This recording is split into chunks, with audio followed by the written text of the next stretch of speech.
In a decade obsessed with chrome excess and soft oversized cruisers, Buick dared to chase something radical.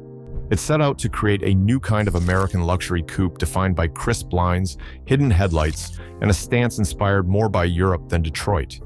The result, hailed by critics as the purest expression of the personal luxury car, did not just challenge every rival. It risked Buick's reputation to prove that restraint could be more powerful than extravagance. But what exactly forced one division to gamble its future on design discipline, and how did it all begin behind closed doors at General Motors?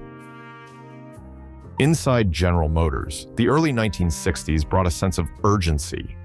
American luxury cars had grown bloated and ornate, with chrome-laden giants dominating showrooms. Yet a new idea was gaining traction in executive offices, a car that could combine American muscle with the poise and discipline of Europe's finest grand tourers.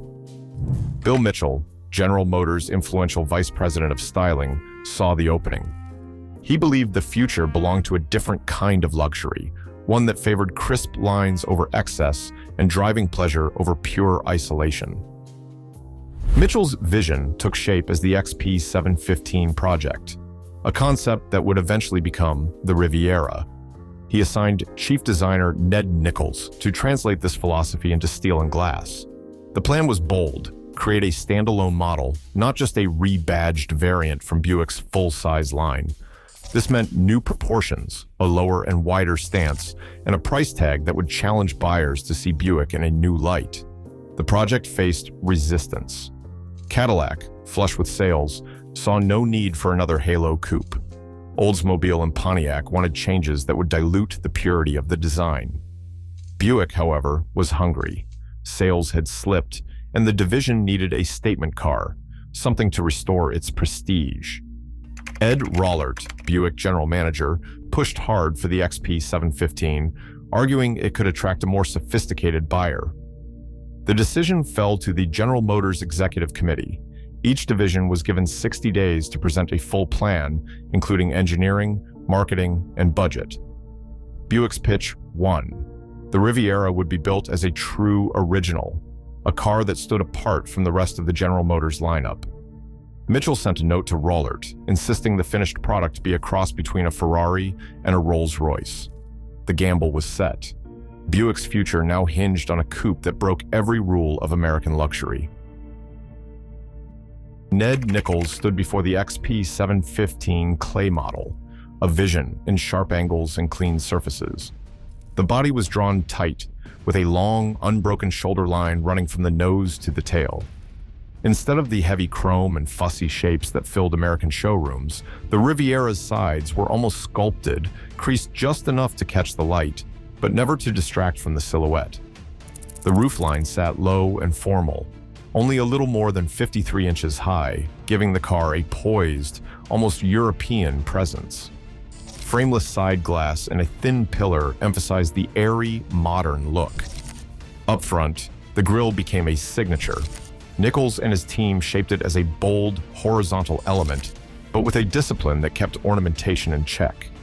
The real surprise hid behind the grille: quad headlights tucked beneath clamshell doors, a technical feat that let the front end remain uncluttered when the lights were off.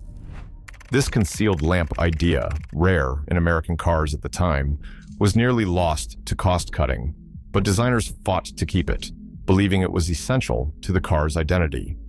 The car's stance spoke of intent. At 76.6 inches wide, the Riviera sat broad and planted, with wheels pushed to the corners and a ground clearance of just over 5 inches. The proportions, a long hood and a short rear deck, hinted at power and control, but never shouted. Every detail, from the subtle wheel arches to the restrained use of brightwork, was chosen to serve the whole.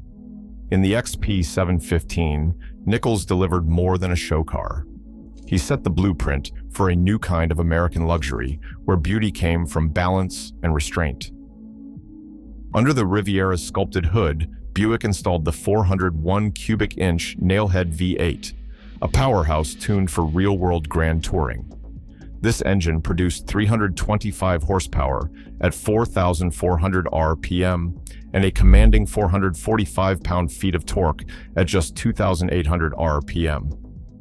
The torque curve came on early and stayed flat, delivering smooth, effortless acceleration, whether merging onto the highway or sweeping through long curves.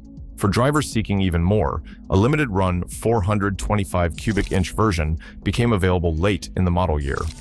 With 340 horsepower and 465 pound-feet of torque, only 2,601 Rivieras left the factory with this rare option, making it a coveted choice among enthusiasts.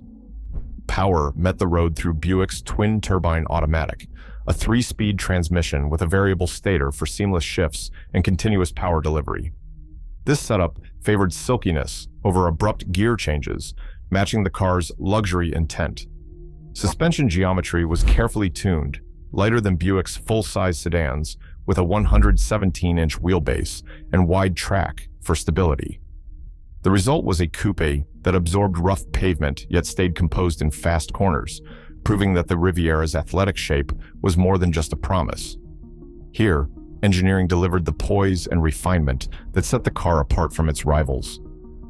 Opening the door of the 1963 Riviera, the first impression is unmistakable. This is a driver's car. The front bucket seats, trimmed in either fine cloth and vinyl or optional leather, are set low and divided by a full-length center console. Instead of the broad, sofa-like benches found in most American coupes, the Riviera's cockpit wraps around its occupants, creating a sense of intimacy and purpose. Every control is placed within easy reach, from the slender gear selector to the aircraft-inspired dash switches. The instrument cluster sits directly ahead, framed in brushed aluminum, with large, round dials that are easy to scan at a glance. Buick offered a 7-position tilt steering wheel, a rare luxury for the era, allowing each driver to find their ideal position. Optional walnut trim adds warmth, while the door panels echo the exterior's clean lines.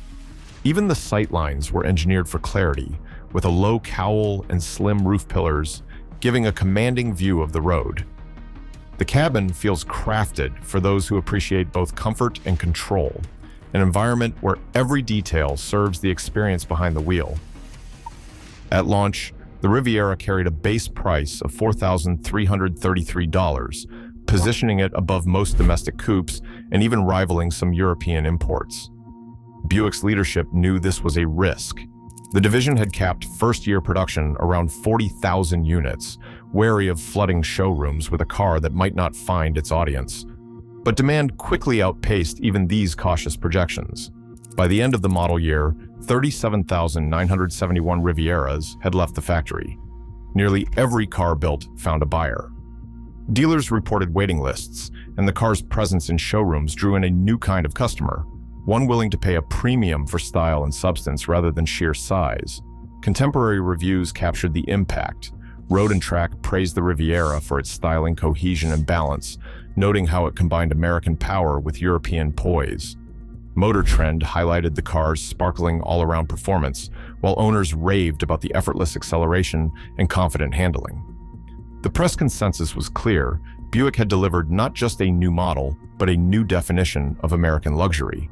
The gamble had paid off, and the Riviera's commercial success sent a message through the industry that restraint and refinement could win in the showroom as well as on the road.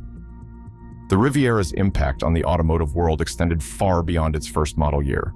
Buick's decision to build the car on a unique body and platform, shared with no other General Motors division, set it apart from the badge-engineered coupes that filled showrooms in the early 1960s. This approach established a new template for the American personal luxury coupe, a car that prioritized proportion, presence, and driver engagement over sheer size and ornament. Rivals soon followed. Ford refined the Thunderbird formula, while Oldsmobile drew inspiration for its own Tornado in 1966. But the Riviera's blend of elegance and performance remained the benchmark. Historians and collectors often single out the 1963 model as the purest expression of Buick's vision. Later generations experimented with bolder styling, yet none matched the original's balance of restraint and drama. Pristine first-year Rivieras, especially those equipped with the rare 425 Nailhead 5.8, now command six-figure sums at major auctions. Museums and private collections feature the car as a symbol of American design at its most confident. For many, the Riviera stands not just as a product of its time, but as an enduring standard. A car that proved luxury could be both powerful and principled. Nearly 38,000 Rivieras left the factory in 1963, yet their influence still shapes American luxury design today. As automakers chase the next breakthrough, the Riviera's lesson endures. True luxury isn't excess, it's balance, vision, and purpose. Sometimes, the sharpest lines make the longest impression.